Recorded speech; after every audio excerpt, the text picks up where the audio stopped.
नमस्कार, जय महाराष्ट्र मित्रांनो. निर्धार कॉम्पिटेटिव्ह हब या यूट्यूब चॅनलमध्ये मी दिनेश गोवित तुम्हा सर्वांचे हार्दिक स्वागत करतो. बघा, आपण दशांश अपूर्णांक चालू केला होता आणि या पेड बॅचमध्ये आपण दशांश अपूर्णांकामध्ये आवर्ती दशांश अपूर्णांक बघत होतो. तर आवर्ती दशांश अपूर्णांकाची बेरीज वजाबाकी गुणाकार कसा करावा हे आपण बघणार आहोत.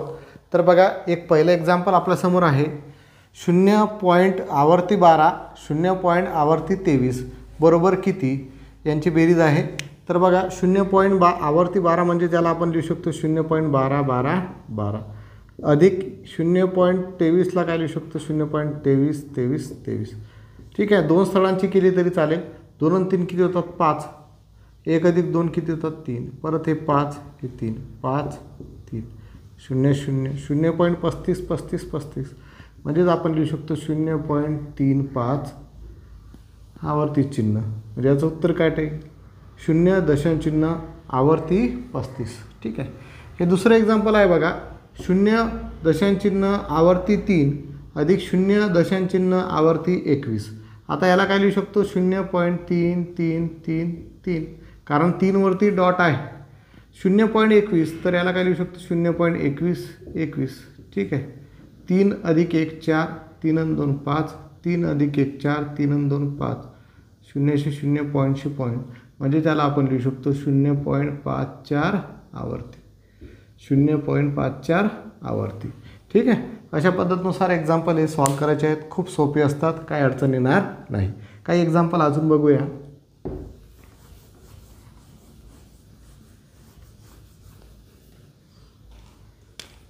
समजा तिसरं एक्झाम्पल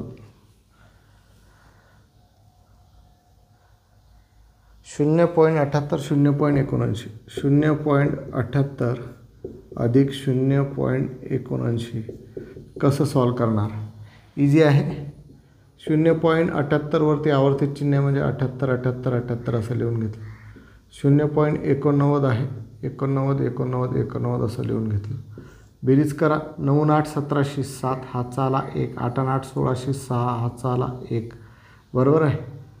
9 1 10 10 8 18 8 हातचा आला 1 8 7 15 5 1 16 6 हातचा आला 1 9 1 10 1 18 8 हातचा आला 1 8 8 16 बरोबर आहे. 1.687 असं उत्तर येऊ राहिलं. ठीक आहे, 1.686 आहे ना आणि नंतर 867 येत आहे बरोबर आहे. आता याच्यामध्ये बघा, हा कुठला नंबर येऊ राहिला 68 परत येते म्हणजे त्याला आपण लिहू शकतो 1 आवर्ती दशांश चिन्ह 68 1 आवर्ती दशांश चिन्ह 68 बरोबर आहे. अशा तऱ्हेने आपल्याला बेरीज करता येईल. आणखी एक्झाम्पल बघूया.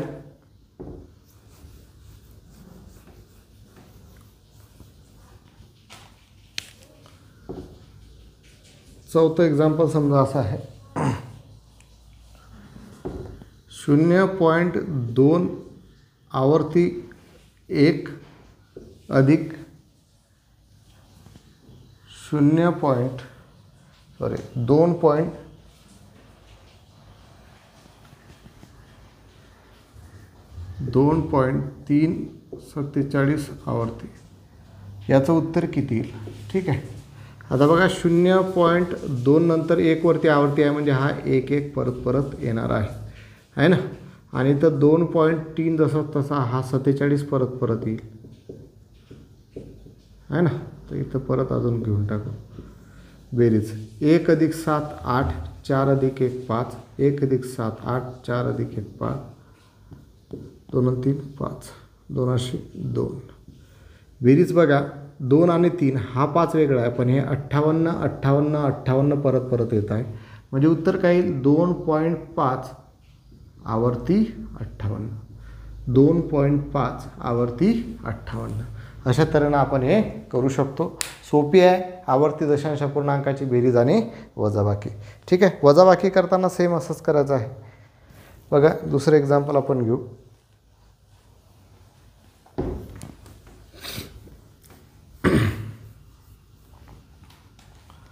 समजा 5वं एक्झाम्पल आहे. 3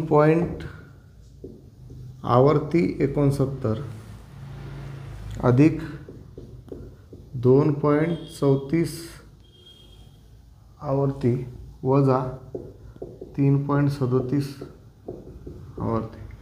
कसं सॉल्व करणार? सोपी आहे. बेरीज आहे एकदा आणि एकदा वजाबाकी आहे. पूर्ण संख्या आहे 3, 2 आणि 3.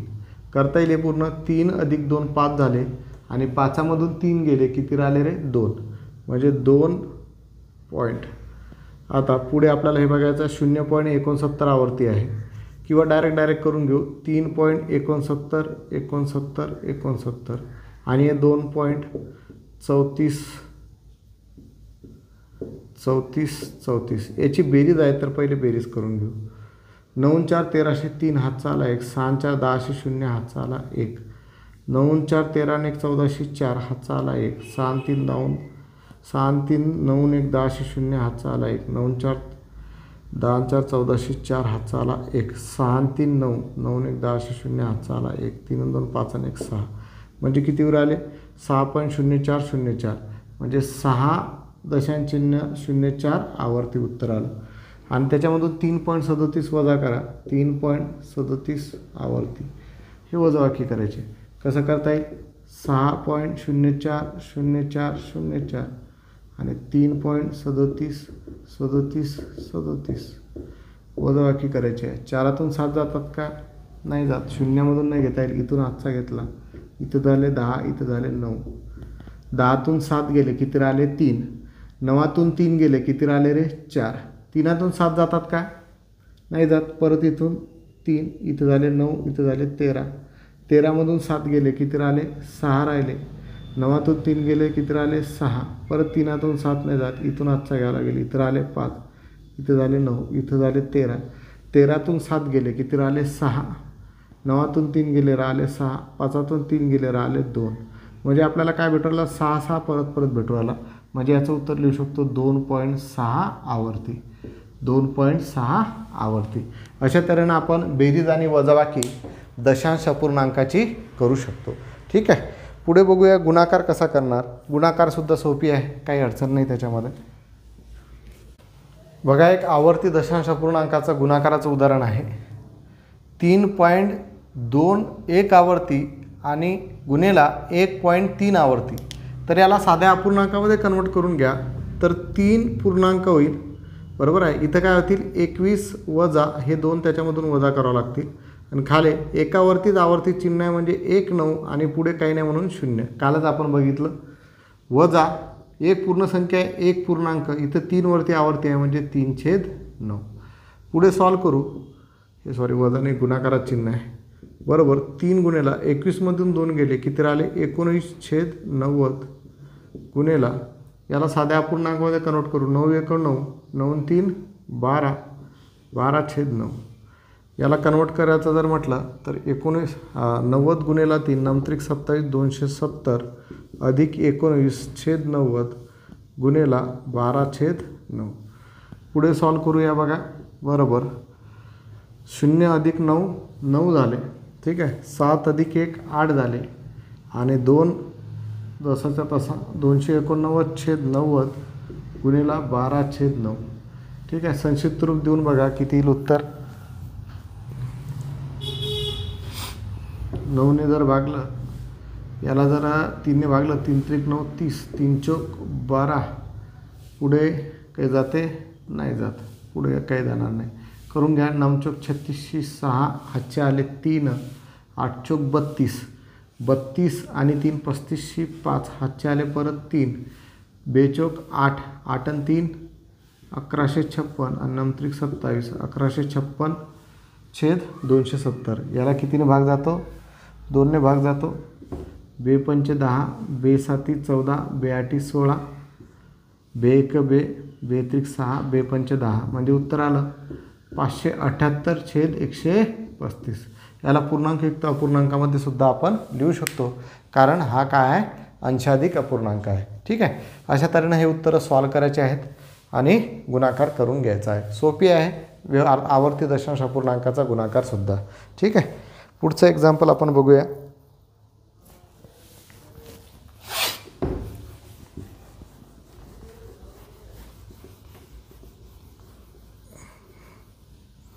समजा 7वं एक्झाम्पल तुम्हाला दिलं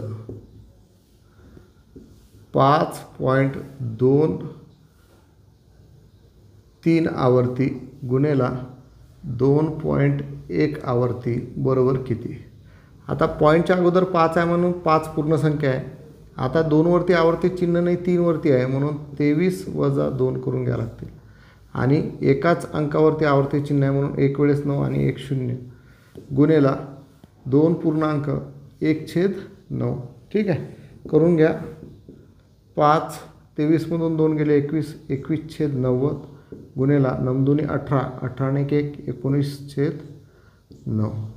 पुढे सॉल्व जर केलं 9 5 45 किती होतात ते 450 अधिक 21/90 गुणेला 19/9 बरोबर 0 अधिक 1 किती झाला 1, 5 अधिक 2 किती झाले 7, 404, 471/90 गुणेला 19/9 बरोबर आहे।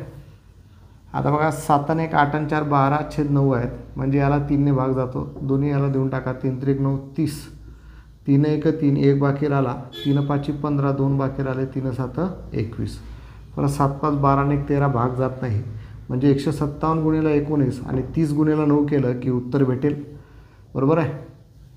19 7 33 ना असे 3 आले, हातचे आले 13, 19 5 95, 5 3 8 9 1 10, 108 8 हातचे आले 10, 19 1 19, 19 अधिक 10 29, 2983, 9 27 हे किती झाले 270 तर उत्तर आलं 2983/270। तर बघा आवर्ती दशांश पूर्णांकाचा गुणाकार आपण अशा पद्धतीनुसार करू शकतो, काही अडचण नाही आहे त्यामध्ये। ठीक आहे, पुढे आपण काही एक्झाम्पल बघूया।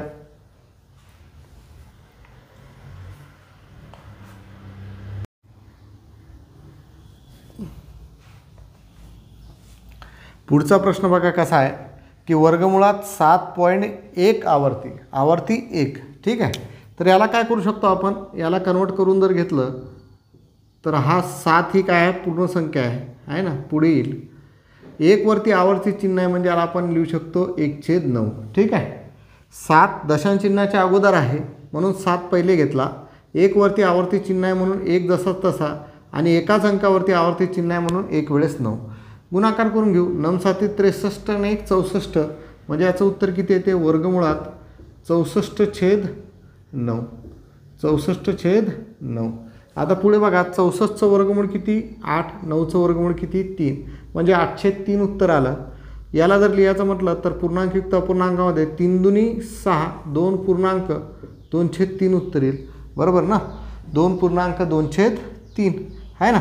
आता बघा याला आवर्तीमध्ये जर करता येत असेल तर करून घेऊ। 2 पूर्ण संख्या आहे म्हणजे 3 ने 2ला भागलं तर उत्तर किती येते बघा, 3 ने 2ला भाग जात नाही, पॉईंट दिला 3 सक 18 परत 2 परत 3 सक 18 म्हणजे या 2/3ला आपण काय लिहू शकतो 6 आवर्ती म्हणजे याला आपण पूर्ण उत्तर लिहू शकतो 2.6 आवर्ती, 2.6 आवर्ती असं आपल्याला याचं उत्तर भेटेल। ठीक आहे, समजलं। वर्गमुळात 7 आवर्ती 1 आहे, 7 ही पूर्ण संख्या म्हणून अगोदर लिहिली, 1 वरती आवर्ती चिन्ह होतं म्हणून 1 वरती लिहिला आणि एकाच अंकावरती आवर्ती चिन्ह आहे म्हणून 1 वेळेस 9। ठीक आहे, 9 7 63 आणि 1 64/9 झाले, 64 वर्गमूळ 8, 9चं वर्गमूळ 3, 3 ने 8ला जर भागलं तर पूर्णांकयुक्त अपूर्णांकामध्ये 2.2/3 उत्तर आलं आणि 3 ने जर 2ला भागलं तर दशांश अपूर्णांकामध्ये म्हणजेच आवर्ती अपूर्णांकामध्ये 0.6 आवर्ती भेटतात म्हणजेच आपलं फायनल उत्तर येईल 2.6 आवर्ती। ठीक आहे, अशा तऱ्हेने आपण हे सॉल्व करू शकतो। ठीक आहे, हे पण सोपी आहे। ठीक आहे, पुढचं एक्झाम्पल बघूया अजून।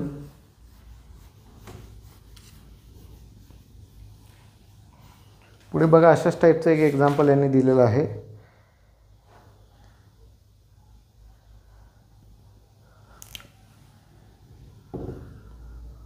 आठवं एक्झाम्पल वर्गमुळात 5.4 आवर्तीचं वर्गमूळ किती।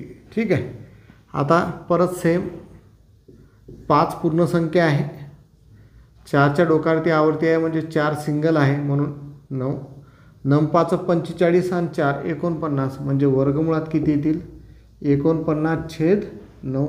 49 कशाचं वर्गमूळ आहे 7चं, आणि 9 कशाचं वर्गमूळ आहे 3चं. परत 3 दुनी 6 म्हणजेच 2.1/3 उत्तर आलं.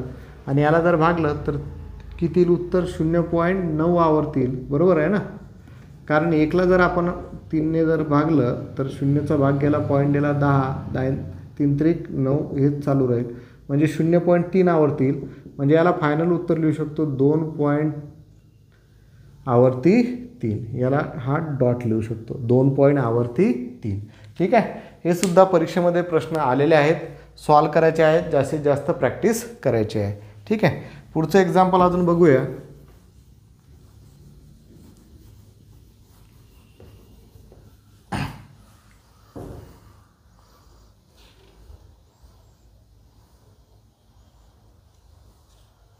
वर्गमुळात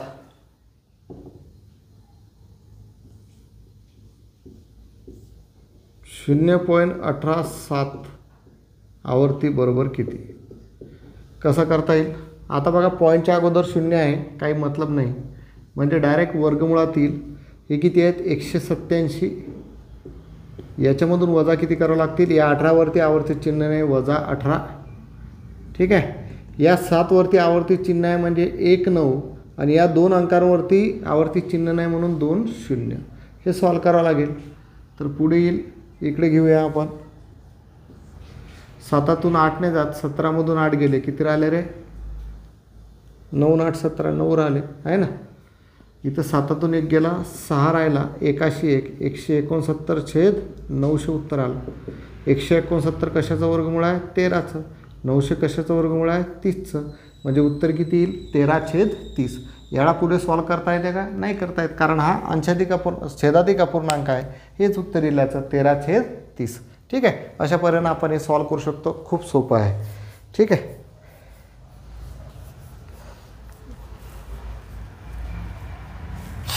एक गुणाकाराचं उदाहरण दिलेलं आहे बघा. 10 नंबर 2.45 आवर्ती गुणेला 1.2 आवर्ती बरोबर किती. पॉईंटच्या अगोदर 2 आहेत, 2 पूर्ण संख्या आहे, हे किती होतील 45/99 गुणेला 1 पूर्णांक, हे किती होतील 2/9. पुढे सॉल्व करता येईल तुम्हाला. याचा आणि याचा गुणाकार हे मिळवावा लागेल, गुणेला हे करावं लागेल. करून घ्या. 99 गुणेला 2 आपण केलं होतं आहे ना. 99 जर कोणत्याही संख्येला गुणायचं असेल तर काय करायचं, 2मधून 1 वजा केला, 1 राहिला, 0 1 घेतला आहे ना. आणि 0मध्ये किती मिळवलं तर 9 होतील 9, आणि 1मध्ये किती मिळवलं तर 9 होतील 8. म्हणजे 99 गुणेला 2 केलं तर उत्तर येतील 198. अधिक किती मिळावं लागतील 45, आणि छेदामध्ये किती येतील 99 गुणेला 9 1 9, 9 2 11, 11/9 येईल. बरोबर आहे. मग 198 अधिक 45 बरोबर 8 5 13/3, हाचाला 1. बरोबर आहे. 1 अधिक 9 10, 10 4 14/4, हाचाला 1, 1 आणि 1 2, 243/99 गुणेला 11/9. ठीक आहे, इथं काटाकाटी होते का बघा. 4 आणि 3 7, 7 आणि 2 9, म्हणजे याला 9ने आणि 9ने भाग जातो. तर 9 1 9, 9 1 9. ठीक आहे, 9 दुनी 18, 9 त्रिक 27 होतात. 18 आले म्हणजे राहिले 6, 9 7 63, 27चा भाग गेला. परत 9 त्रिक 27. ठीक आहे, 11 11 कटले म्हणजे उत्तर किती आलं रे 3. फक्त उत्तर किती आलं 3. म्हणजे 2.45 आवर्ती गुणेला 1.2 आवर्ती, याचं उत्तर किती भेटलं फक्त 3 आपल्याला भेटलेलं आहे. अशा तऱ्हेनं आपण हे सॉल्व करू शकतो. खूप सोपे असतात, त्याला कन्फ्यूज व्हायचं गरज नाही आहे. ठीक आहे, आणखी काही एक्झाम्पल आपण पुढे बघूया. बघा, आणखी एक दिलं आहे त्यांनी 4.8 आवर्ती 11 नंबरचा आहे. 4.8 गुणेला 0.54 बरोबर उत्तर किती. ठीक आहे, तर 4 पूर्ण संख्या, हे किती येईल 8/9 गुणेला, इथं काही नाही आहे म्हणजे 54/99. तुम्हालाच करता येईल. 9 चौक 36, 36 आणि 8 किती झाले 44/9 गुणेला 54/99. 11 चौक 44, 11 99 आहे ना. म्हणजे 4 गुणेला 54 आणि 9 गुणेला 9. पुढे काय करता येते का? 5 आणि 4 9 होतात, बरोबर आहे. 5 आणि 4 9 होतात, नमसक 54. ठीक आहे. मग 6 गुणेला 4, 6 आणि 9ला परत 3ने भाग जातो, 3 दुनी 6, 3 त्रिक 9. म्हणजे 4 गुणेला 2 किती झाले? 8, 8/3. याला पूर्णांकयुक्त अपूर्णांकामध्ये लिहिता येईल. परत 3 दुनी 6, 2.2/3. ठीक आहे. म्हणजे याचं उत्तर येईल 2.6 आवर्ती. आताच आपण बघितलं होतं 2.2/3. म्हणजेच 3ने जर 2ला भागलं तर 0.666 येत राहतील.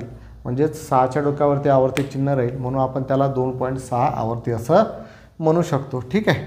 समजलं नाही कसं केलं? 4.8 आवर्ती आहे गुणेला 0. आवर्ती 54 आहे, म्हणजे 4 पूर्ण संख्या म्हणून 4.8/9 याचं उत्तर आलं. गुणेला इथं काही नाही आहे, म्हणजे 54/99 आलं. नमचूक 36, 36 अधिक 8 44/9 झाले, गुणेला 54/99 झाले. 44 आणि 99ला 11ने भाग जातो, 11 चौक 44, 11 नमा 99. ठीक आहे. आता 9ने 54ला भाग जातो, नमसक 54. मग इथं 6 आणि 9 राहिले होते, 6 आणि 9ला 3ने भाग जातो, 3 दुनी 6, 3 त्रिक 9. म्हणजे इथं 4 आणि 2चा गुणाकार केला, 4 गुणेला 2 8 भेटले आणि खाली भेटले 3.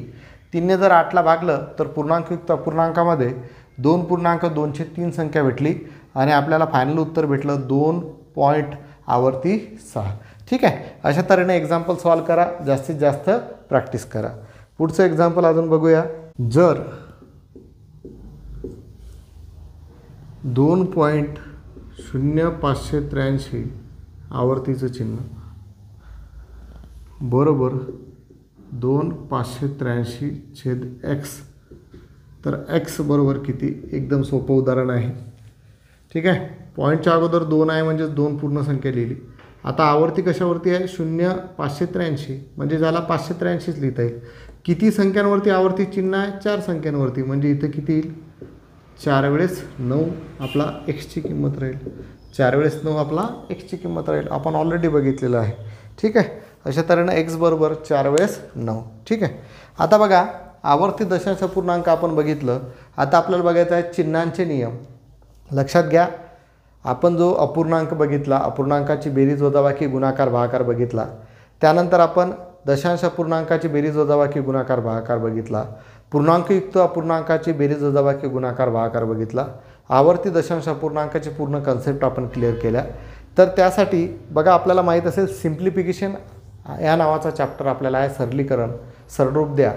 तर यामध्ये 5 ते 6 प्रश्न सरळरूप द्यायचे तुम्हाला. रेल्वे ग्रुप डी असेल आणि NTPC असेल किंवा RPF असेल, RPF SI असेल, RPF कॉन्स्टेबल असेल, ALP असेल, टेक्निशियन असेल, या सर्व परीक्षेमध्ये, पोलीस भरती असेल, सरळ सेवा असेल, कुठल्याही परीक्षेमध्ये तुम्हाला 5 ते 6 प्रश्न, रेल्वेमध्ये जास्त असतात, बाकीच्या याला 2-3 असतात, तर तुम्हाला सरळ सरळ विचारले जातात. तर सिम्प्लिफिकेशन या चॅप्टरसाठी आपल्याला हे टॉपिक क्लिअर करणं गरजेचे होते.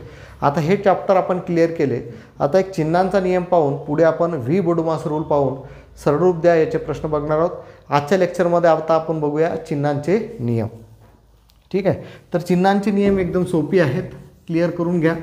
चिन्हांचे नियम कसे असतात? तर चिन्हांचे नियम म्हणजे 2च नियम आहेत. एक बेरीज आणि वजाबाकी करताना आणि दुसरा आहे गुणाकार आणि भागाकार करताना. चिन्हांचे नियम. पहिला आहे बेरीज आणि वजाबाकी करताना.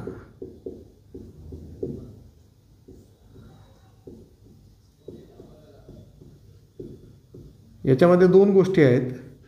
जर चिन्ह समान असेल आणि चिन्ह जर भिन्न असतील, चिन्ह समान असतील आणि चिन्ह जर भिन्न असेल तर. आता बघा, बेरीज आणि वजाबाकी करताना चिन्ह जर समान असतील तर बघा काय करतो आपण. समजा पहिलं एक्झाम्पल आहे 5 अधिक 4. ठीक आहे. 4च्या समोर काय चिन्ह आहे? प्लसचं. 5च्या समोर काही चिन्ह नाही, म्हणजे काय असते? प्लसचं. ते लिहिण्याची गरज असते का? नाही. म्हणजे या दोघांचे चिन्ह काय आहेत? समान आहेत. इथं गुणाकार आणि भागाकारात चिन्ह आहे का रे? नाही आहे. मग दोघांचे चिन्ह समान आहेत म्हणून याची काय करतो आपण? बेरीज. मग 5 आणि 4 किती झाले? 9. ठीक आहे. दुसरं उदाहरण समजा हे असंच आहे, -5 आणि -4. 4च्या अगोदर मायनस चिन्ह आहे, 5च्या अगोदर मायनस चिन्ह आहे. समान आहेत. समान आहेत म्हणजे समान आहेत, चिन्ह समान आहेत म्हणून काय करायचं? बेरीज. 5 आणि 4ची बेरीज, 5 आणि 4ची बेरीज किती झाली? 9. या दोघांचं चिन्ह काय? मायनस, म्हणून उत्तरामध्ये सुद्धा काय लिहायचं? मायनस लिहायचं. आता बघा, मायनस आणि प्लसचं बेरीज आणि वजाबाकीमध्ये एक सोपी पद्धत आहे. आता प्लस असलं म्हणजे तुमच्याजवळ पैसे आहेत, मायनस असलं म्हणजे तुमच्याजवळ उधारी आहे. प्लस असलं म्हणजे तुमच्याजवळ पैसे आहेत आणि मायनस आहे म्हणजे तुमची उधारी आहे. आता बघा इथं 4 आहे प्लस आहे आणि इथं 5 प्लस आहे, दोन्ही समान आहेत म्हणजे बेरीज होईल. 5 आणि 4ची बेरीज झाली 9. आता तुमच्या जो 5 रुपये होते अजून 9 रुपये तुमच्या 4 रुपये अजून ॲड झाले म्हणजे 9 रुपये तुमच्या जो झाले म्हणजे प्लसमध्ये तुमच्या जो 9 रुपये झाले. पुढे बघा तुमच्या जो 5 रुपये उधारी होती आणि 4 रुपये अजून उधारी झाली म्हणजे उधारी किती झाली 9 रुपये. उधारी आहे म्हणून काय आलं मायनसमध्ये आणि तुमच्यामध्ये पैसे होते म्हणून ते काय झालं प्लसमध्ये. तिसरं एक्झाम्पल समजा आपण म्हटलं -13 आणि -7. तुमच्या जो 13 रुपये उधारी होती परत 7 रुपये उधारी झाली म्हणजे 13 आणि 7 किती झाले 20 रुपये उधारी झाली. उधारी आहे म्हणून -20 बरोबर आहे. चौथा समजा तुमचा जो 13 रुपये आहेत अजून 7 रुपये तुम्हाला भेटले म्हणजे 13 अधिक 7 तुमचे जो 20 रुपये जमा झाले म्हणजेच +20.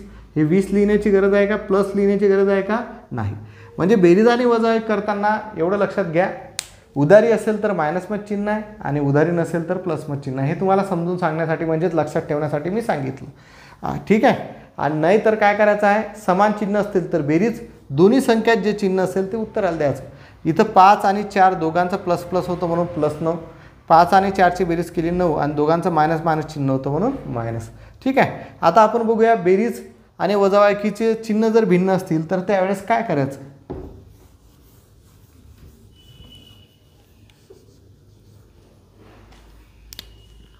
चिन्ह जर भिन्न असतील तर त्यावेळेस काय करणार.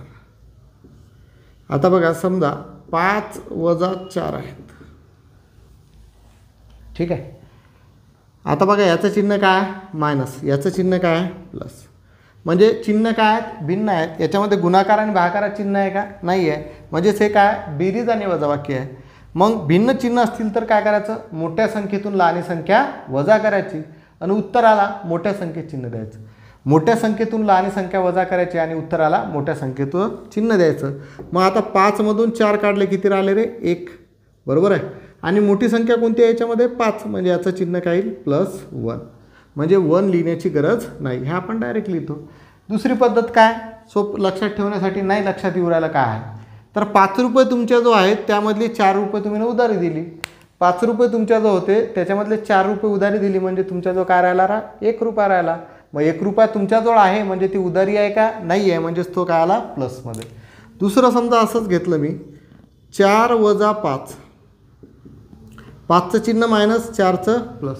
2 पद्धती सांगितल्या. 4 रुपये तुमच्या जो आहेत 5 रुपये उधारी द्यायची आहे तर 4 मधून 5 जातात का नाही तर 5 मधून 4 गेले म्हणजे तुमचा जो 1 रुपया राहिला म्हणजेच 1 रुपया काय झाला उधार आहे. 4च रुपये तुमच्या जो आहेत तर तुम्ही 4च रुपये देऊ शकाल म्हणजे 5 मधून जर 4 काढले तर 1 राहतात आणि 1 रुपया तरीच तुमच्याजवळ उधारी राहू राहिली म्हणजेच उत्तर काय आलं मायनस आहे. किंवा मोठ्या संख्येतून लहान संख्या वजा केली 5 मधून 4 गेले किती राहिला 1 उत्तराला मोठ्या संख्येत चिन्ह दिलं. मोठी संख्या काय आहे 5 आणि 4 मधली 5 आहे म्हणजे उत्तर काय आलं -1. तिसरं एक्झाम्पल समजा -7 + 15 बरोबर किती. आता तुमचा जो 15 रुपये आहेत त्यामधले 7 रुपये उधारी द्यायचे आहे म्हणून 15 मधून 7 गेले किती राहिले 8 रुपये तुमच्याजवळ राहिले म्हणजेच प्लस चिन्ह आलं +8. किंवा याचं चिन्ह प्लस आहे याचं चिन्ह काय आहे मायनस आहे म्हणजेच मोठ्या संख्येतून लहान संख्या वजा करा. 15 मधून 7 गेले किती राहिले 8 आणि उत्तराला मोठ्या संख्येत चिन्ह द्या. 15 आणि 7 मधली मोठी संख्या आहे 15. 15चं चिन्ह प्लस आहे म्हणजेच उत्तर आलं +8. चौथा एक्झाम्पल -15 + 12 याचं उत्तर किती येईल. 15 रुपये तुमच्या जो उधारी आहेत आणि तुमच्याजवळ फक्त 12च रुपये आहेत म्हणजे अजून तुम्हाला किती रुपये पाहिजे रे 3 रुपये पाहिजे. मग 3 रुपये तुमच्याजवळ उधारी अजून राहील म्हणजेच -3 उत्तर राहील. समजलं काय अशा तऱ्हेने करू शकता. किंवा इथं प्लस चिन्ह आहे इथं मायनस आहे. मोठ्या संख्येतून लहान संख्या वजा करा. 15 मधून 12 गेले 3 राहिले उत्तराला मोठ्या संख्येत चिन्ह द्या. मोठी संख्या यामधली 15 आहे त्याचं चिन्ह काय आहे मायनस म्हणजे उत्तर काय येईल -3. ठीक आहे समजलं. असं बेरीज आणि वजाबाकी करताना आपण चिन्ह समान असतील तर बेरीज ही क्रिया करतो आणि चिन्ह जर भिन्न असतील तर वजाबाकी ही क्रिया करतो. समान चिन्ह असतील तर उत्तराला दोन्ही संख्येत जे चिन्ह असेल तेच देतो आणि भिन्न चिन्ह असतील तर उत्तराला दोन्ही संख्येचं चिन्ह न देता मोठ्या संख्येचं चिन्ह आपण उत्तराला देतो. आणि उधारी आणि अशा पद्धतीनुसार जर लक्षात ठेवलं तर तुमचं आयुष्यात कधीही चुकणार नाही आहे. असे चिन्हांचे नियम आहेत बेरीज आणि वजाबाकीमध्ये. गुणाकार आणि भागाकारामध्ये सोपे नियम आहेत, बघून घ्या. गुणाकार आणि भागाकारामध्ये चिन्ह समान असतील आणि चिन्ह भिन्न असतील तर त्यासाठी एकदम इझी कन्सेप्ट आहे. चिन्हांच्या नियमामध्ये गुणाकार आणि भागाकार करताना एकदम सोपी आहे, काही विषय नाही याच्यामध्ये. चिन्ह जर समान असतील ना, चिन्ह जर समान असतील तर उत्तराचं चिन्ह नेहमी धन येते. काय ते? धन. ठीक आहे. म्हणजे बघा 5 गुणिले 2 गुणाकार आहे. 5च्या पुढे काही चिन्ह नाही म्हणजे धन आहे. 2च्या पुढे काही चिन्ह नाही म्हणजे धन आहे. म्हणजे 5 गुणिले 2 काय लिहितो? +10 लिहितो. सेम आपल्याला हेच असं लिहायचं आहे, -5 गुणिले -2. गुणाकार आहे म्हणून गुणाकार करा. 5 गुणिले 2 गुणाकार किती झाला? 10. दोघांचे चिन्ह कसे आहेत? समान. गुणाकार आणि भागाकार करताना समान चिन्ह असतील तर उत्तरात चिन्ह धन येते, म्हणजेच प्लस येते. म्हणजे याचं सुद्धा उत्तर काय येईल? +10. तिसरं एक्झाम्पल समजा आपण म्हटलं +14 भागेला +2. ठीक आहे. आता प्लस चिन्ह लिहिण्याची गरज आहे का? नाही. काय करतो? भागाकार आहे म्हणून भागाकार करणार. 2 ने 14ला भागलं तर भागाकार किती येतो? 7. म्हणजे दोघांचं चिन्ह प्लस होतं तर उत्तराचं सुद्धा प्लसच राहणार. म्हणजे उत्तर काय येईल? +7. आणि हेच जर असं केलं -14 भागेला -2. 2 ने 14ला भागलं 7 उत्तर आलं. दोघांचे चिन्ह समान आहेत, मायनस मायनस आहे म्हणून उत्तरात चिन्ह काय येईल? धन. म्हणजे याचं सुद्धा उत्तर काय येईल? +7. ठीक आहे. समजून घ्या. गुणाकार आणि भागाकार करताना चिन्ह जर समान असतील तर उत्तरात चिन्ह नेहमी काय येईल? धन. आणि गुणाकार आणि भागाकार करताना चिन्ह जर भिन्न असतील तर त्याचं उत्तर असते ऋण. ते आपण बघूया आता. ठीक आहे. समजून आलं हे? तर याचा भरपूर यूज आता सिम्प्लिफिकेशनमध्ये आपल्याला होणार आहे. तर लक्षात ठेवा, याची चांगली प्रॅक्टिस करा. आज रविवार आहे, जास्तीत जास्त प्रॅक्टिस करा. ठीक आहे. गुणाकार आणि भागाकार करताना चिन्ह जर भिन्न असतील तर काय करायचं? बघा 5 गुणिले -2 आहे. गुणाकार आहे म्हणून गुणाकार करा. 5 गुणिले 2 10. ठीक आहे. तर गुणाकार आणि भागाकार करताना चिन्ह जर भिन्न असतील तर उत्तरात चिन्ह नेहमी ऋण असते. काय असते? ऋण असते. तर गुणाकार आणि भागाकारामध्ये मोठी संख्या लहान संख्या काही घेणदेण नाही. आता बघा 5चा आणि 2चा गुणाकार केला 10. 5चं चिन्ह होतं प्लस आणि याचं चिन्ह होतं मायनस. म्हणजे भिन्न चिन्ह आहे म्हणून उत्तरात चिन्ह काय येईल? मायनस. हेच समजा असं असतं -5 गुणिले 2. ठीक आहे. तर 5 गुणिले 2 किती झाले असते? 10. 2चं चिन्ह प्लस आहे आणि याचं चिन्ह मायनस आहे. म्हणजे इथं धन आहे आणि इथं ऋण आहे. म्हणजे भिन्न चिन्ह आहेत आणि क्रिया आहे गुणाकार आणि भागाकाराची गुणाकाराची. तर चिन्ह भिन्न असतील गुणाकार आणि भागाकारामध्ये तर उत्तरात चिन्ह काय असते? ऋण असते. म्हणजे याचं सुद्धा उत्तर येईल -10. तिसरं एक्झाम्पल समजा तुम्हाला असं म्हटलं 14 भागेला -2 तर याचं उत्तर काय येईल? पहिलं भागाकार करा. 2 ने 14ला भागलं 7 उत्तर आलं. आता चिन्ह बघा, याचं चिन्ह मायनस आहे, याचं चिन्ह काय? प्लस. भिन्न चिन्ह आहेत तर उत्तरात चिन्हसुद्धा काय असते? मायनस असते. म्हणून याचं उत्तर काय आलं? -7. चौथं एक्झाम्पल असं आहे समजा -14 भागेला +2. 2 ने 14ला भागलं 7 उत्तर आलं. याचं चिन्ह प्लस आहे, याचं चिन्ह मायनस आहे. भिन्न चिन्ह आहेत म्हणून उत्तराचं चिन्ह मायनस. पण लक्षात घ्या, गुणाकार आणि भागाकारामध्ये आपल्याला मोठी संख्या लहान संख्या काही घेणदेण नाही आहे. बरोबर आहे. जर गुणाकार आणि भागाकारामध्ये समान चिन्ह असतील तर उत्तरात चिन्ह नेहमी प्लस येईल. दिमागामध्ये फिक्स करून टाका. आणि गुणाकार आणि भागाकारामध्ये जर भिन्न चिन्ह असतील तर त्याचं चिन्ह नेहमी मायनस येईल. याच्यामध्ये लक्षात ठेवा. बेरीज आणि वजाबाकीमध्ये काय आहे? समान चिन्ह असतील तर बेरीज करायची आहे आणि उत्तराला जे चिन्ह असेल दोन्ही संख्यांचं ते द्यायचं आहे. प्लस असेल तर प्लस चिन्ह येईल, मायनस असेल तर मायनस चिन्ह येईल. आणि भिन्न चिन्ह असतील तर वजाबाकी करायची आहे. वजाबाकी करताना लहान संख्येमधून मोठी संख्या वजा करायची आणि उत्तराला मोठ्या संख्येचं चिन्ह द्यायचं आहे. ठीक आहे. अशा तऱ्हेनं चिन्हांचे नियम आहेत. काही एक्झाम्पल तुम्हाला सॉल्व करायला देतो, त्याची उत्तर तुम्हाला कमेंट बॉक्समध्ये द्यायची आहेत. ठीक आहे.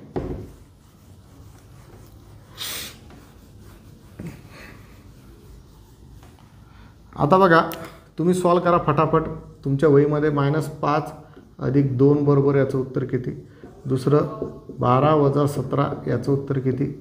तिसरं -15 + 12 - 13 बरोबर उत्तर किती? चौथं -15 गुणिले 3 याचं उत्तर किती? 5. -18 भागेला 2 याचं उत्तर किती? 6.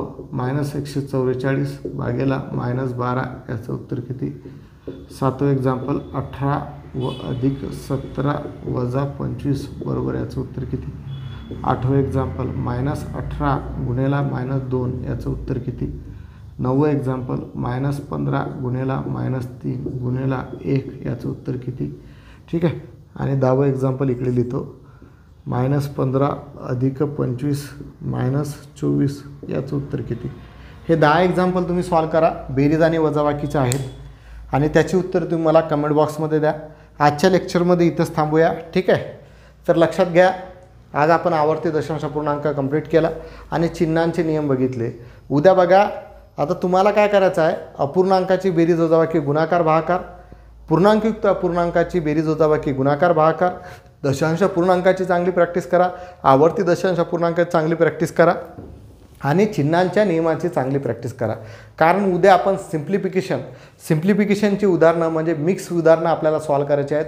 बोडमास रूल, बोडमास रूल जो आहे तो पाहायचा आहे. तो अत्यंत महत्त्वाचा आहे. त्याचे भरपूर एक्झाम्पल 5 ते 6 प्रश्न तुम्हाला येतात. तर काय करा, आपण उद्या रिझनिंग चालू केलं असतं, पण काय आहे, आता आपण या मॅथच्या लिंकमध्ये आहोत, हे बेसिक आपण क्लिअर केलं. तर सिम्प्लिफिकेशन जर क्लिअर केलं तर तुमचं जे हे आहे कॅल्क्युलेशन करायला तुम्हाला अडचण येणार नाही. म्हणून एकदा सिम्प्लिफिकेशन क्लिअर करू, नंतर आपण रिझनिंगचे 3 लेक्चर कंटिन्यूमध्ये घेऊया. आजच्या लेक्चरमध्ये इथंच थांबूया. धन्यवाद. जय महाराष्ट्र.